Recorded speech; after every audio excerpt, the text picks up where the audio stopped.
Homeowners insurance in Florida has become like increasingly unaffordable due to the precarity by which they live. Coast, right in the middle of the hurricane region. So let's start with this video from the local NBC affiliate for Palm Beaches and Treasure Coast. Florida insurance costs still crushing homeowners. Here in Port St. Lucie and throughout most of Florida, homeowners have endured years of rising costs of insurance, and they say it's a problem that still isn't going away. I am shopping around because it's still a little high, so I'm trying to see if I can get a lower rate. Verna Jackson, like most Floridians, would love a lower rate on insurance. Her metal roof, she tells me, was installed over threats of being dropped by her insurer, who ended up dropping her coverage anyway. Realistically, for me, insurance has gone from a couple $100s a month to now $500 or $600 a month, and it has increased my mortgage payment so much. The latest averages from Bankrate I looked at show Florida's premiums at $5,700, but running between $8,000 to $10,000 in South Florida. Affording insurance has become so difficult, some have moved away. Others have dropped insurance if they have no mortgage, like this homeowner in Riviera Beach. Do you worry about going without insurance right now? No. It's enough to make many say someone has to fix it. It has to be controlled, is what I'm trying to say. Okay. It has to be controlled. Well, many homeowners are looking to Tallahassee for answers as the cost of insurance remains a top challenge for those who want to call Florida home. In Port St. Lucie, Matt Cesny, WPTV News. Wow. Oh, wow. Another report. I mean, there are tons of stuff like this. The cost of homeowners insurance in Florida has gone like through the roof, according to people that I know who live there as well. The September housing data for Florida just... No. Here we go. We hear your concerns about issues like homeowners insurance, and those concerns seem to be backed up with a new poll that is now out. Matt Cesny is looking into what the new numbers say. Housing costs, property insurance, property taxes. The University of North Florida poll revealed that many voters in Florida still look at these as nagging problems. I don't think it matters what end of the spectrum you're on. Everybody's affected at some level. Talking about homeowners insurance. It's been going up every year, and it just keeps climbing. The sky's the limit, it seems to me. Those were the opinions in West Palm Beach. Across Florida, the opinions of Republican voters in the UNF poll ran 20%, saying insurance is the most important problem, with housing and property taxes running second and third. It kind of firms up what we heard last year, where affordability overall was the number one issue. Former state senator and founder of the Florida Policy Project, Jeff Brandes, knows these issues well. And as he points out, lawmakers this year didn't pass any major bills on insurance and even resisted efforts to pull back on litigation reforms that many still insist are improving things slowly. But I do think there needs to be some real aggressive work on what else we can do to bring rates down. I think the state should be actively asking these questions, funding research, funding studies to look at these kind of questions. Frustration of homeowners, though, is felt in the Capitol and is seemingly growing. Right now, Florida lawmakers seem focused this summer on trying to reform property taxes. They get back to work in January. In West Palm Beach, Matt Cesny, WPTV News. I mean, this is the state that DeSantis is so proud of.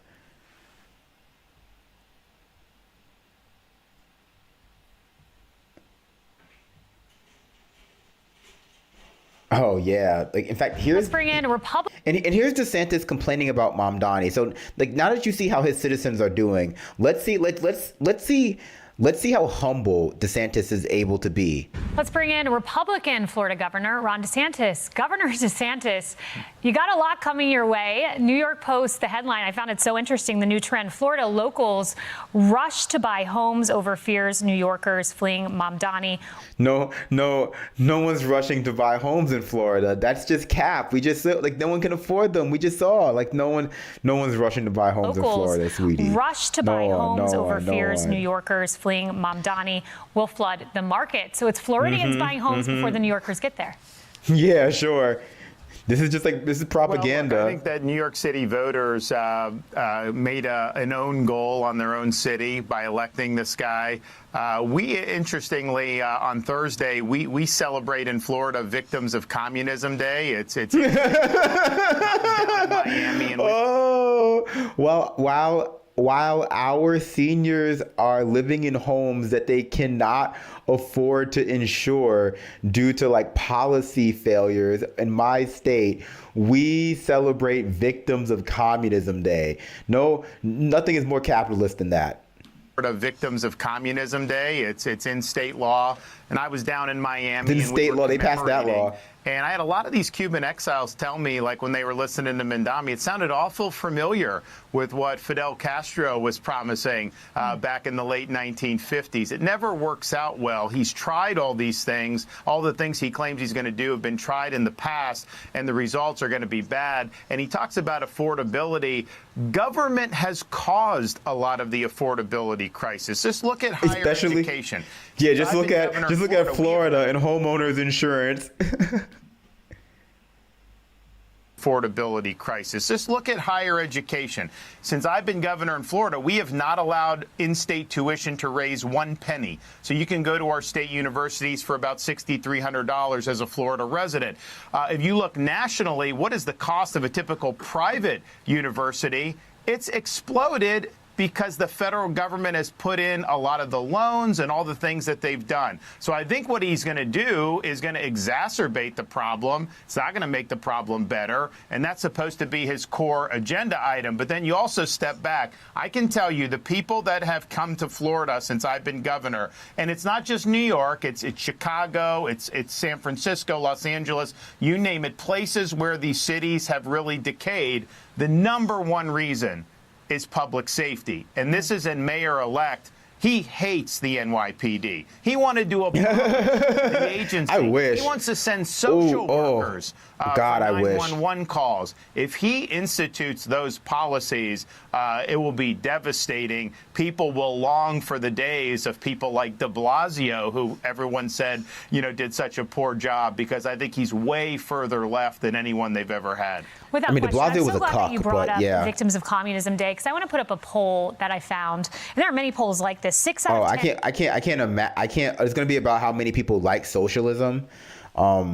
Is it going to be that kind of poll? Because I love those polls. I also love the way they describe him, because in my heart, I love to imagine that's the case, even though that, I'm only human. So I can't help but imagine a world where New York City elects a communist mayor that puts every police officer in jail. I can't help but imagine and want to live in that world. But it's not real. It's fiction. Victims of Communism Day, because I want to put up a poll that I found. Okay. And there are many polls like this. 6 out of 10 adults under 30 said they have a favorable view of socialism. That's a big problem.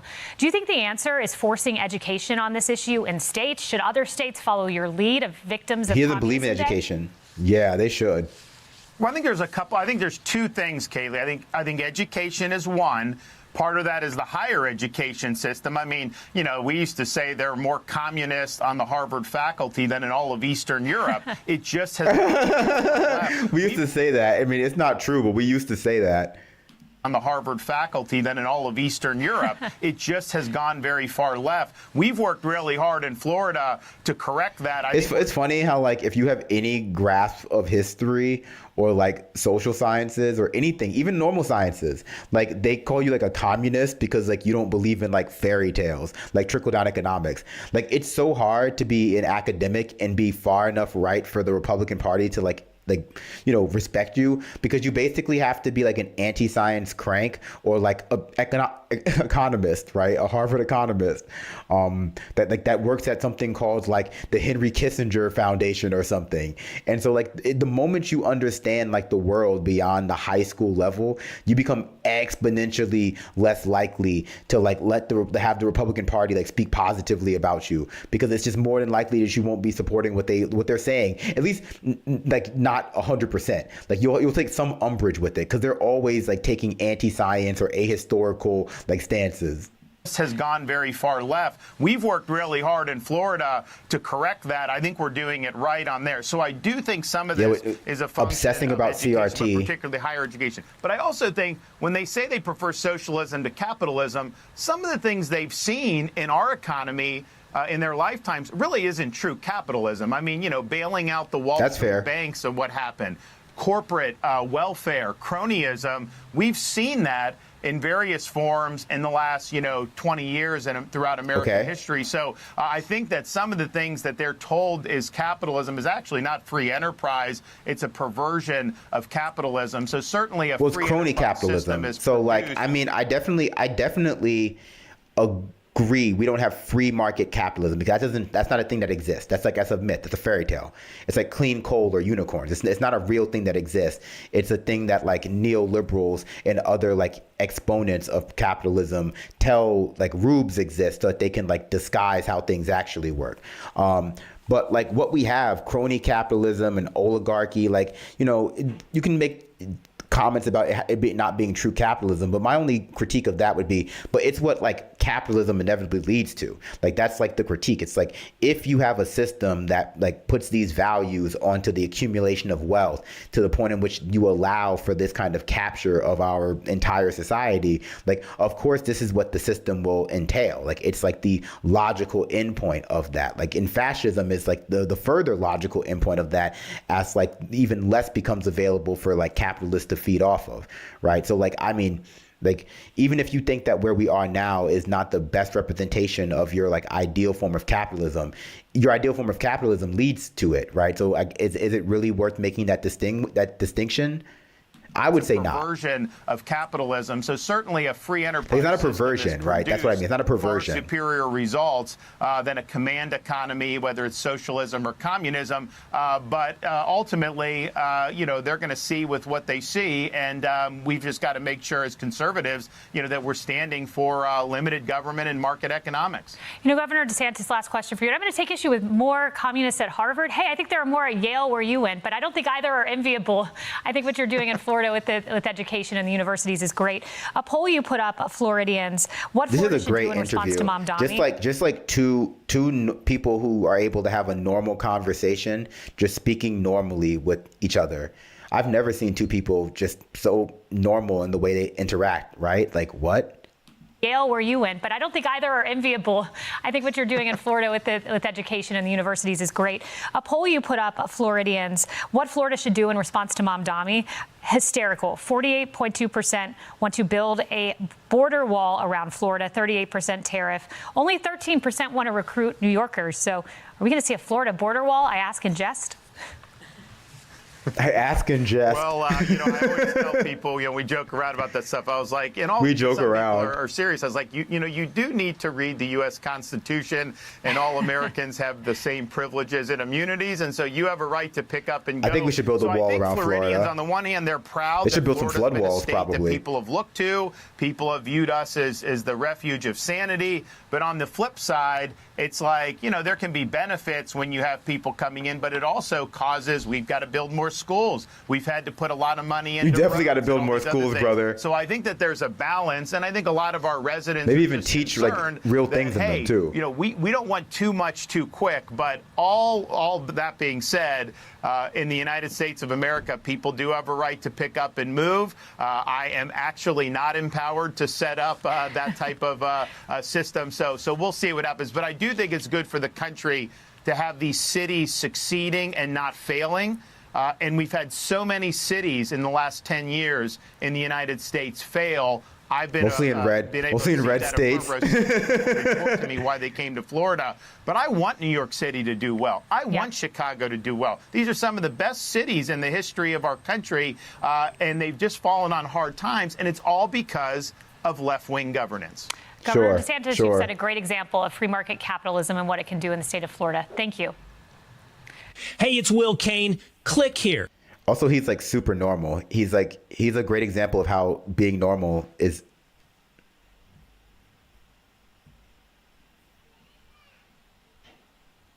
Chicago's richer than ever. Well, you know what?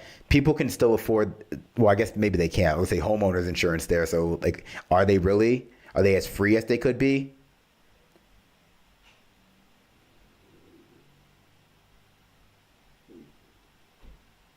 Oh, okay, yeah. Since people in Florida are apparently racing to buy homes now, let's see. They're low on the list today.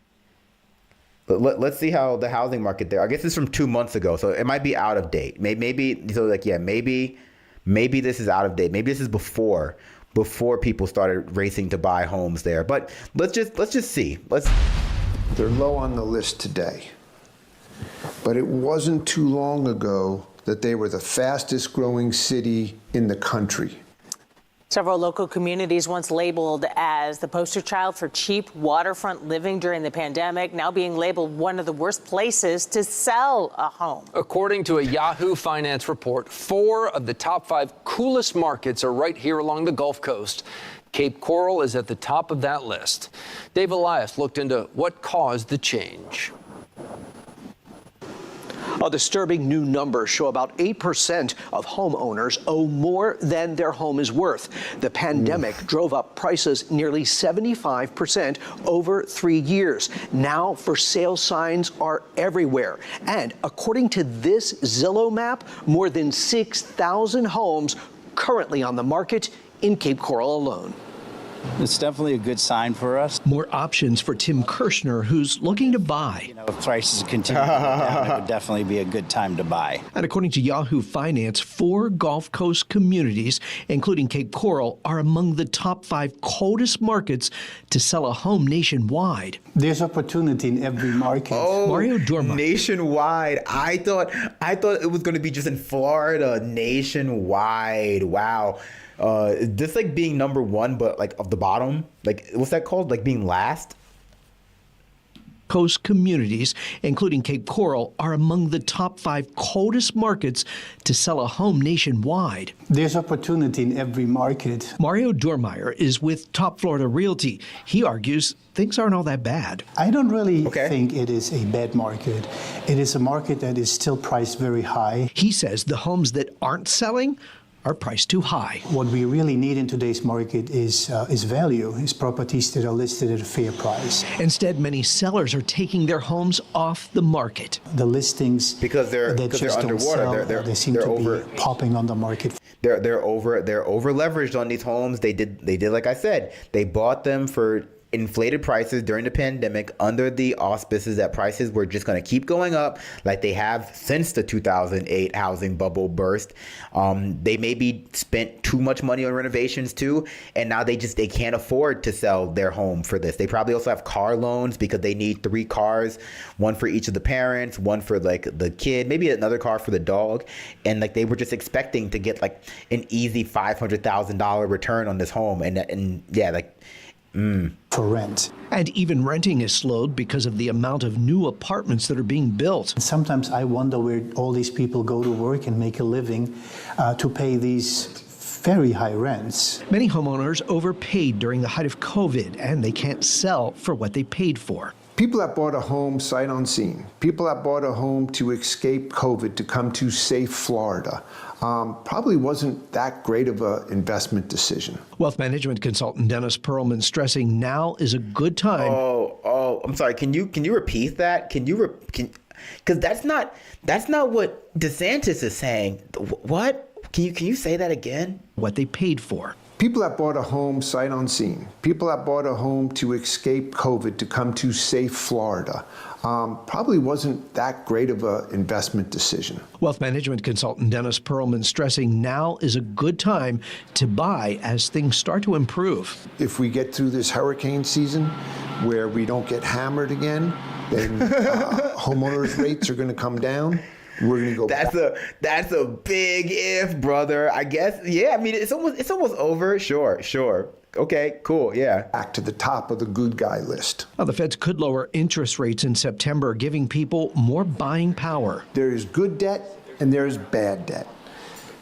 Debt for your mortgage at 6.5%. It's pretty good debt to have. Something Tim Kirshner is weighing. We definitely are going to be looking for, the low points of when the rates and when the market is showing that it's a good time to buy. Dave Elias, Gulf Coast News. President Trump has called on the Federal Reserve to lower interest rates by 3%. Economists say the most likely course of action is for the Fed to drop the rate by 0.25% next month.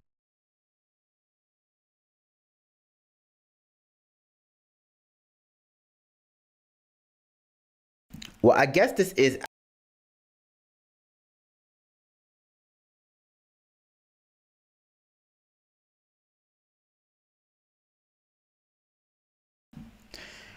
this is out of date. This is out of date. So perhaps I need to find a more recent video about Florida homes.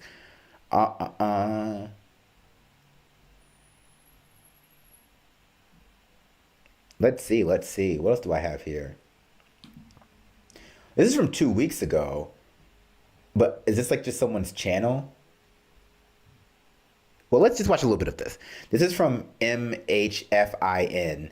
It doesn't seem like a news channel, but it does seem like it's right up our alley. So, why Florida homeowners are abandoning properties en masse. So this is from 2 weeks ago, which I guess is still technically before Mamdani won, but I think we can we can give ourselves a little grace here. The September housing data for Florida just dropped, and the results are stunning. What we're seeing isn't just a softening market, it's an actual shift in direction. For the first time in years, Florida is seeing a real exodus. Landlords across the state are reporting rising vacancies. The new numbers confirm it. People are packing their bags and leaving at a scale not seen since the 2008 housing crash. The U.S. Census just released updated migration data, and the declines are truly brutal. Counties like Hillsborough, Tampa, Pinellas, Miami-Dade, Broward, and Palm Beach recorded the largest domestic migration drops in their history. Florida, which was once the poster child of the pandemic housing boom, is now leading the nation in outbound movement. That alone should make anyone watching this market sit up, and the reason people are leaving is simple. It's too expensive, and the economy is shifting. Florida's affordability flipped almost overnight. After the 2008 crash, believe it or not, Florida was one of the more affordable states in the U.S. Even looking at Zillow, you can see that, for example, in Pinellas County, it was very normal to buy an average house for around $220,000 back in 2017. This number would have been even lower in the years following the Great Recession, and overall, the state's real estate prices remained pretty grounded until about 2020. For a wide variety of reasons, in 2020, prices here truly exploded in a way that we really have never seen. Inventory dried up, demand piled in, and sellers started anchoring to sky-high numbers. Really, what used to be a place where average families could comfortably buy a home turned into a market where monthly costs soared far past what people could sustain. Now that the hype has faded, in the post-COVID world, the trendy zones like Austin, Florida, Idaho, and even Vegas are experiencing a massive change. Migration has reversed, demand has softened, interest rates climbed, and because of this, it's here that the situation is sort of showcasing what can happen once a market loses that all-important momentum. Homes that would have been gone in a weekend are now sitting for months or getting slashed in prices. And the thing is, we have seen this before. Florida has always stood out as one of the most volatile regions in the US, a place that acts as the canary in the coal mine for the rest of the country. There's a reason why in The Big Short, the actors take a trip here to get a sense of where things are going to be so they can make their historic bets. And in some sense, we are getting a repeat of this same behavior. In 2007, migration slowed sharply. By 2008, it fell off a cliff. Prices didn't collapse all at once. It started with fewer people coming in, a slower trickle of buyers, sellers refusing to lower their numbers, and then suddenly the market cracked wide open. By 2010, Florida had one of the worst housing markets in the country. In many neighborhoods, prices had fallen well over 50%, and in places like Cape Coral, the damage was historic. It's estimated that in 2008, the city had nearly 11,000 homes in foreclosure, about 1 in every 31 households. Even measured by the Case-Shiller, which tracks a wide array of data points, homes in the Tampa region were down about 47% in the years following the Great Recession. And if you talk to people that were on the ground there during this infamous period, it was not uncommon to see certain neighborhoods or specific houses down over 70% in value, and this happened after what many believed was going to be Florida's boom in the early 2000s. If you had asked an investor in 2004 what he thought the chances of a 50% crash were going to be, he would have simply laughed powerful tailwind became a serious drag. When migration momentum shifts this dramatically, housing markets don't just cool off, they crack. Inventory starts building, buyer urgency disappears, and sellers lose leverage. This is exactly the same dynamic that played out before in the last major Florida crash. The optimism was sky high then too, and just like now, the warning signs were already baked into the numbers. It doesn't take a genius to see the inventory in Florida is clearly telling you everything you need to know. According to Realtor.com's September 2025 housing report, the state's 4 largest metro areas, Miami, Orlando, Jacksonville, and Tampa, have all crossed into buyer's market territory with months of supply above 6 months. Miami alone is sitting at about 9.7 months of supply, meaning sellers would need nearly 10 months to move the current inventory at the present sales rate. Florida compared to Milwaukee, Wisconsin, which has 2.7 months of supply. But this is the economy that DeSantis is touting as being so so hot. And obviously I preceded all of these videos by saying the GDP of Florida is like the United States, I imagine record highs. But that doesn't give the full picture of what it's like to live there. And apparently, a lot of people are just not living there anymore. And when this housing bubble collapses or bursts in Florida, which, if you can believe this video, which it seems to be at least well grounded in data, would act as a canary in the coal mine. It might for the housing bubble bursting in the rest of the United States of America.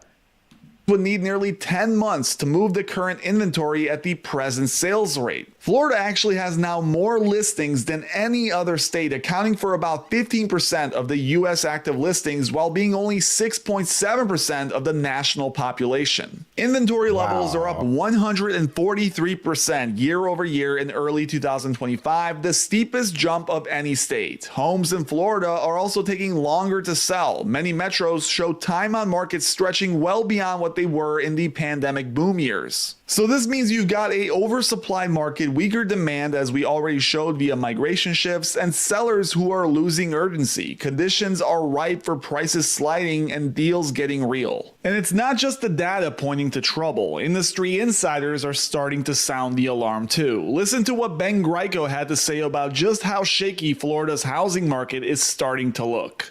Welcome back, guys. Well, things are getting wild down here in the Southwest Florida housing market. We just had, in some areas, the strongest listing month in over 10 years in the area. And some locations have now seen prices fall back to 2021 levels. To see the median sales price in Charlotte County be $307,000 in September, and then see that it was $330,000 in September of 2021, that kind of blew me away. We have hit 2021 pricing here. Pre-2021 pricing, by the way it sounds. That's wild. And a lot of people said it wouldn't happen. It was impossible. And quite honestly, that's nominal dollars. But if you consider your purchasing power, that has been eroded due to inflation. So the price declines are much, much worse if you look at them that way, because $300,000, what that can buy you now compared to what it used to buy you is vastly different. So it can't even buy you a turkey for Thanksgiving dinner in Trump's America because of bird flu and tariffs. Compared to what it used to buy you is vastly different. So I think we're probably one of the only places in the country, it's just to see that happen. And again, it's all because of this massive influx of inventory. Oh, it's Thank you guys for watching. As always, it's not immigrants. It's not woke policies. It's not critical race theory. I'm surprised. Bananas. Let's see how people in the chat are feeling.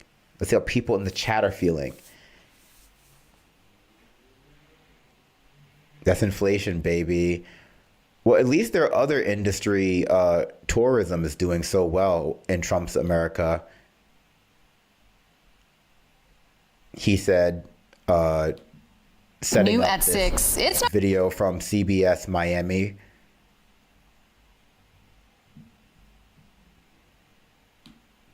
hike? No. Let's do some chats first, though. Critical real estate theory. Close.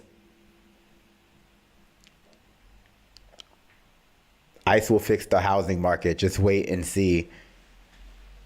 Yeah, they're gonna supplement the waning economy with all of the fines they have to pay for driving under the influence.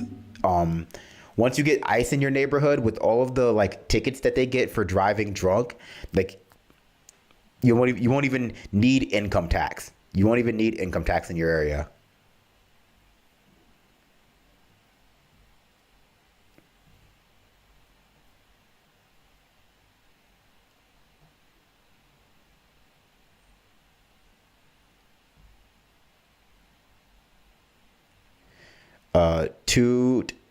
Twat Goblin says, why would anyone move to Florida with climate change? It's hot everywhere else every summer. Florida won't be habitable in 50 years, LOL. Well, because it's not woke, like California or South Carolina or you know what I mean. They wouldn't. That's why DeSantis is trying to hype it up, because like, yeah, during the pandemic, people moved anywhere that they weren't forced to cover their mouth when they were coughing, and so now, you know, like after being battered by multiple once in a generation storms, a lot of people are leaving, and it's too expensive. It's too expensive there, partially because he wants to just attract billionaires too. Yeah, if ICE comes to Florida, it'll maybe cool things down. It'll solve that global warming situation.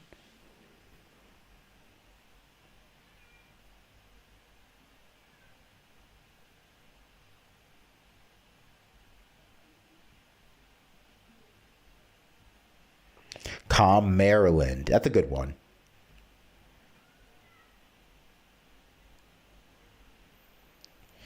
Anecdotally, this is Fernando Hernandez on YouTube says, anecdotally, I can tell you that every day you see more and more properties listed for sales. I work in the pool business, and I know properties that were remodeled almost 2 years ago that didn't sell or rent. Yeah, I mean, and I bet that person like spent a lot of those money on a lot of money on those renovations, imagining that it would like double, triple the value of the house. Well, not that much, but you know what I mean. They would be worth double or triple what you spend on them, because you were being told that all the time. More like Florida. Yes, soon Flo Rida, the rapper that no one remembers except for children, is going to have to change his name.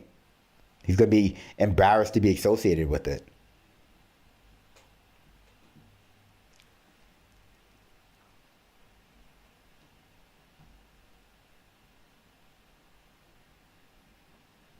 Camirado. That's a good one too.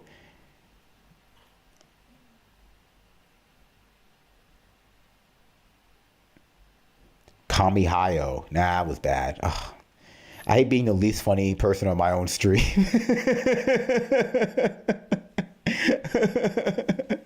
That's not true. I love it. It's less work. It's keep those expectations low. But yeah, let's see how the tourism industry is. We can connect the Toronto, Florida segments with more than just like their waning real estate markets, because of tourism too. That's called reincorporation. It's not, but let's pretend like it is, because it sounds like smart, right?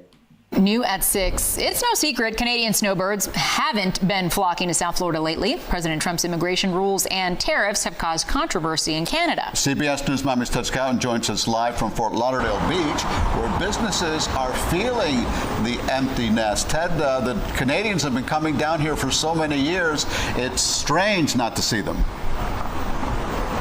Yeah, you know, as a matter of fact, Elliot and Lauren, the greater Fort Lauderdale is expecting up to 150,000 fewer visitors from Canada. You know, they make up one of the largest groups of international visitors to South Florida.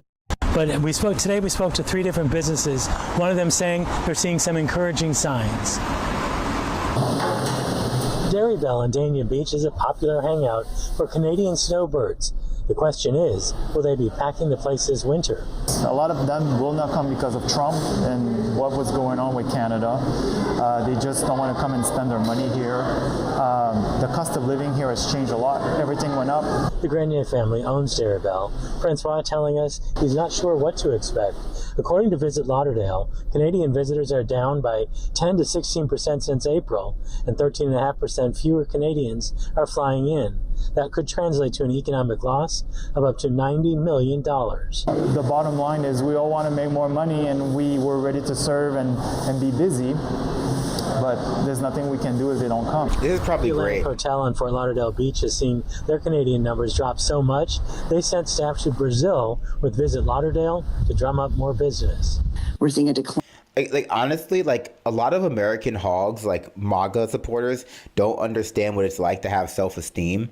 And so like when Trump insults other nations, they can't imagine that those other people would feel strongly enough about it that they would not like come anyway.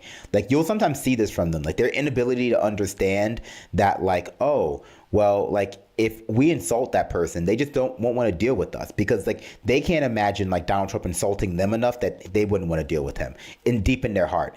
And so like this, they probably just didn't imagine this would happen. To serve and be busy, but there's nothing we can do if they don't come. The Atlantic Hotel in Fort Lauderdale Beach has seen their Canadian numbers drop so much, they sent staff to Brazil with Visit Lauderdale to drum up more business. We're seeing a decline in the Canadian traveler to our hotel. So we are really trying to encourage people to come to Fort Lauderdale and the beautiful beaches. In Hollywood, you might not be victim of violence. The woman on the phone is one of those who canceled. She says she's been coming here for over 25 years, which she used to feel free. Now she's scared, and she no longer feels like she's free. Yeah. But now the motel owner is feeling more optimistic. He tells his bookings are going up. Right now, we're taking one good reservation per day, like a few weeks to a few months. That's what I'm looking for. I'm happy with that. Now, we should have a better idea of what those numbers look like. Like, you might not have heard or remember this, but a Canadian man died in ICE custody in Florida 4 months ago. Did you guys, hear about that story? Like, Canadians have been detained by ICE. They've been turned away at the border. Like, it's just not something people are going to deal with just to go to like a beach in like Fort Lauderdale, like even Disney World. No one has money for that. Tourist season, snowbird season begins in late October. Live on Fort Lauderdale Beach, Ted Scout, CBS News, Miami. Like when you're entitled, like a lot of Americans and especially a lot of like conservative reactionary Americans are, you just can't imagine that people have the right to disaggregate themselves from you if you don't behave a certain way that they like. Unless it's like, and this is something that people have been convinced of by online culture too, unless it's literally illegal. The idea that you might just disaggregate yourself from America via not coming for tourism because like it's unsafe or you feel insulted and you might tell other people not to come either. Like Americans would like call that cancel culture. They would like go like that. You're just trying to cancel me for sharing my opinion, like stupid stuff like that. That's how they engage with the fact that they don't want to like respect other people's boundaries. They just like give it funny names and try to dismiss it as like unreasonable when it's just how people feel most of the time when they have self-respect.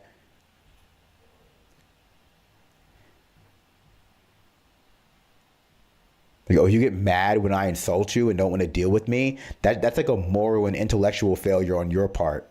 Like, okay, brother, I'm still not coming. Still not coming to Florida.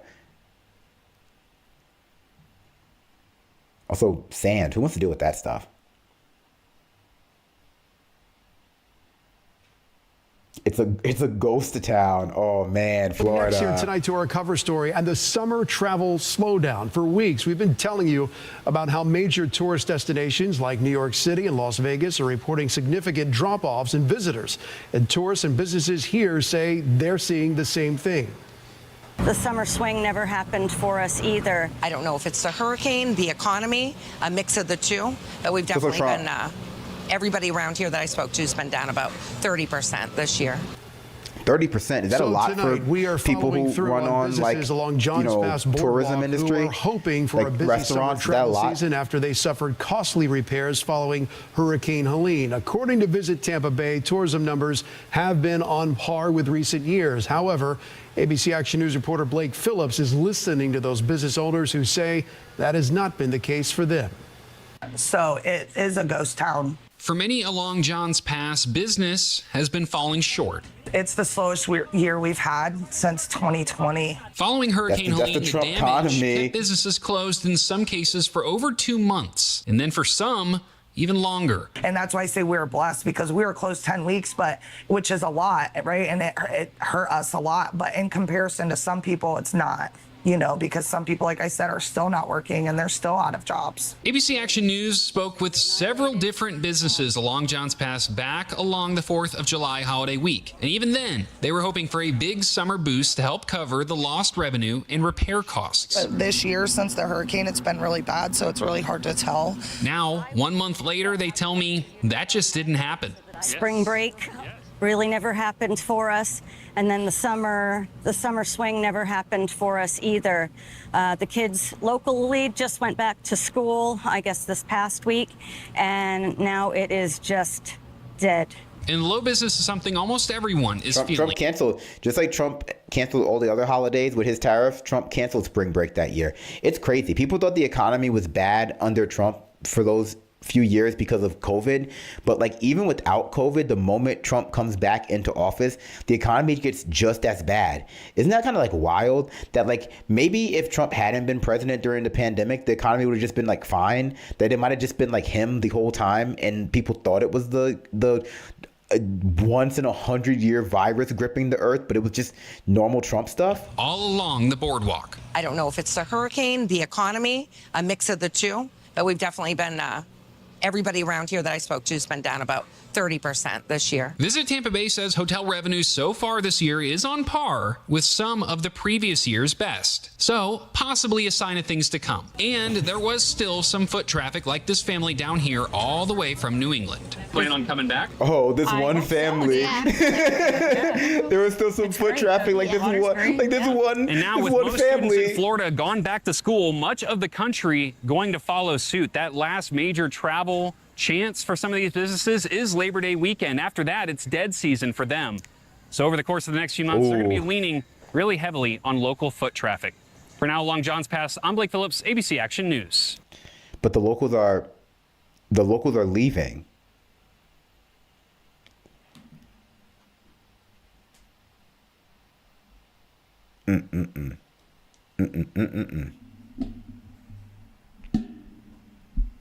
RIP Florida. Hopefully all of the people leave. Hopefully Andrew Cuomo leaving to go there will revitalize your economy, given all of the 24/7 watching he will need in order to ensure he keeps his hands to himself. Yeah, Trump is going to have to give people like Doge checks so that they can afford to travel to Florida to uplift the DeSantis economy.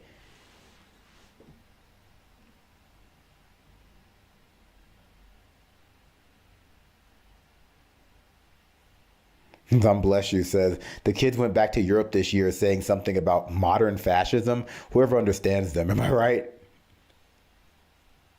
Like there's just other places you can go. Like I think for Americans, they don't understand that other people in other countries like to travel because they tend to get more time off than Americans do, and they also don't tend to have the airlines in their own country gouging them the way American airlines tend to, although like they still gouge you all over the world. And so like if you can no longer go to Florida, there are Disney worlds all over the world. Go to like Tokyo Disney, go to Hong Kong Disney, Shanghai Disney, go to Paris Disney World. Universal's building a new park in the UK. Like there are beaches all over the world. Some of them are near the US that you can go to, like Bermuda and stuff like that. Also, no one has any money anyway around the world. So like there are so many reasons why people not only are not traveling, but they're not traveling specifically to the US that I think it's hard for a country that's been built upon its own like belief in exceptionalism, the exceptionalism of it, that like you can go somewhere else, go to a different beach in go to a different country shaped like a penis. There are tons of them. You don't need to go to Florida. There are Disneylands all over for those with eyes to see. Exactly.